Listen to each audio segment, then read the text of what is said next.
In this video, I'm going to show you a shortcut key to open on-screen keyboard as well as the touch keyboard here in your Windows 11. So without any further ado, let's begin. So in order to open the on-screen keyboard, all you need to do is you need to navigate here at the button search bar and type for on-screen.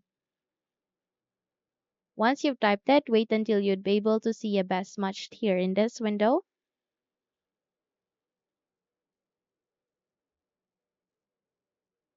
And once it's here, just have to navigate to the right side, click on open to continue.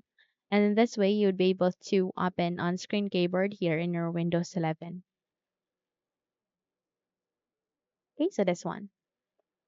So on the contrary, if you would like to open the touch keyboard as well, all you need to do is you need to navigate here at the taskbar where no specific icons has been selected.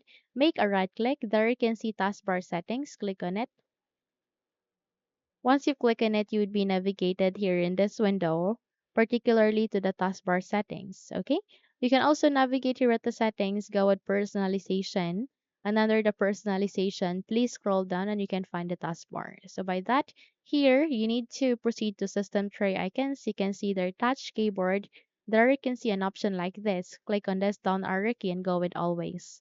Once you've set it, you'd be able to view your touch keyboard. So you can see it here. Click on that one. And in a few moments, you would be able to open your touch keyboard here in your Windows 11. So by the way, your settings here, where you can go with keyboard layout, where you can go with the default, small, or either split, okay? So just have to change it or either traditional or a gamepad, okay?